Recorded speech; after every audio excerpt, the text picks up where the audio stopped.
Welcome back to Selling on Giants, e-commerce news and updates for the week of August 12th, 2025. I'm Mr. Will, host of the Selling on Giants podcast.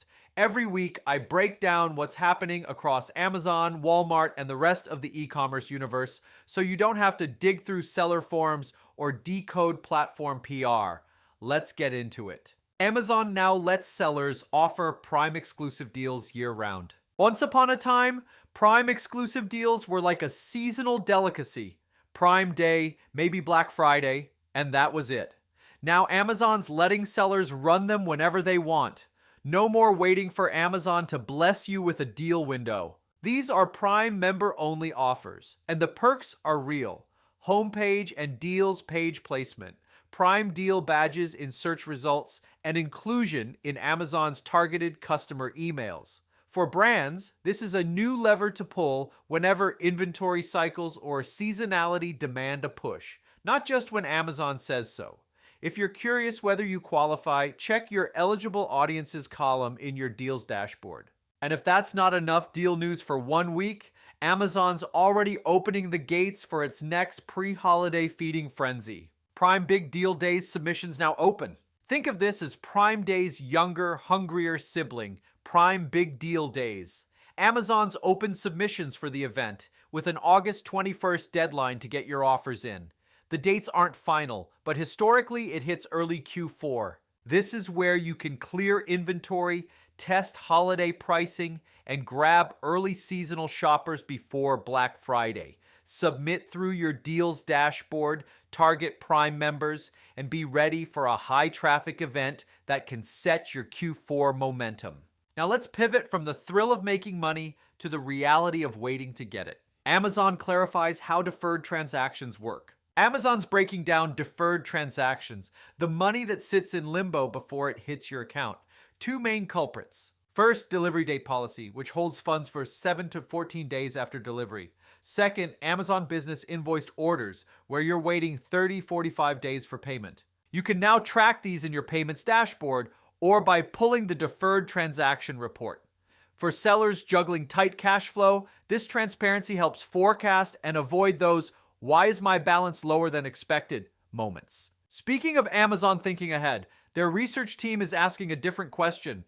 Should AI work with us instead of for us? The modern productivity paradox. Amazon Science is floating a new vision for AI, agents that collaborate with humans rather than making decisions in isolation. The modern productivity paradox says tech has made work faster, but not necessarily easier or more effective. For sellers, this means AI tools that brainstorm campaign ideas, flag risks, and adapt to your specific goals. Think of it as a strategist in the passenger seat, not a robot driving your car off a cliff because it didn't see the detour. Now let's talk retail media, where Criteo's trying to hold the line as competitors swarm. Criteo holds its ground amid rising competition. Criteo posted an 11% retail media revenue lift in Q2 and a 112% retailer client retention rate, even as it lost pieces of major accounts like Target's Roundel. Competitors are wooing retailers with advanced programmatic tools, flexible tech stacks, and AI integrations. For sellers, the tech partner behind your retail media matters. It dictates measurement accuracy, targeting precision, and how easily you can buy across platforms. As competition heats up, the right partner choice could be the difference between hitting ROAS targets and wasting budget. Before we jump into the next topic, quick sidebar, because if you're trying to make sense of all this, that's literally what we do. At Bellavix, we've helped brands sell over $500 million on Amazon. We're a verified ad partner, and we specialize in hands-on growth strategies that turn complex marketplace challenges into clear plans of action. Whether it's scaling ads, cleaning up your catalog, or prepping for a retail pitch, this is what we do all day. Head to bellavix.com if you want a team that actually knows what the inside of Seller Central looks like. All right, back to the news. AI shopping tools threaten affiliates. Generative AI is cutting the middleman. In this case, affiliates. Instead of reading best of guides from sites like Wirecutter, shoppers can get instant AI recommendations.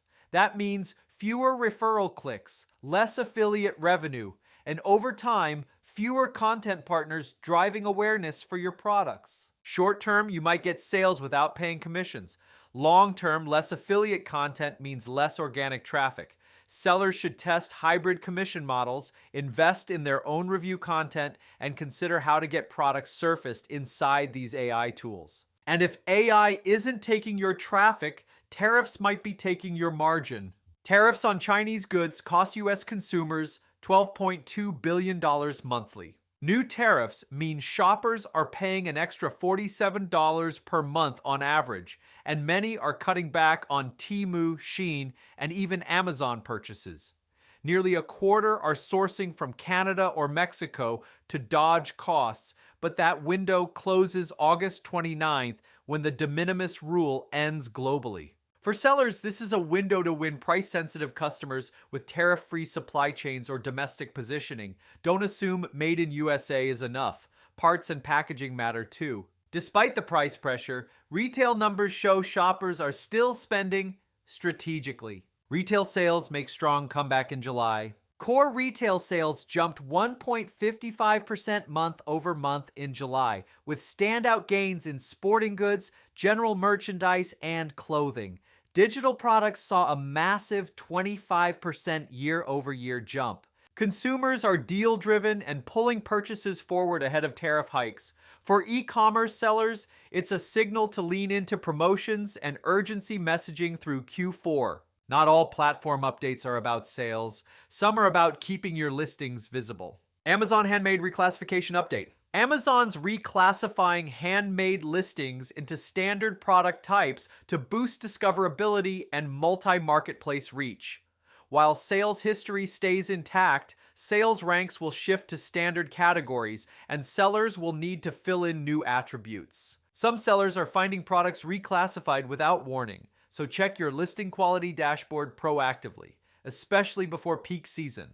And to close, let's look at how eBay is making the ad spend nudge a little more visual. eBay's boost icon pushes sellers toward higher ad rates. eBay's added a boost icon that prompts sellers to start or increase promoted listings. The kicker? Recommendations can jump from 2% to 11% ad rates, citing 40% more impressions. Sellers call it intrusive, and some worry it's a slippery slope where low ad spend equals low visibility.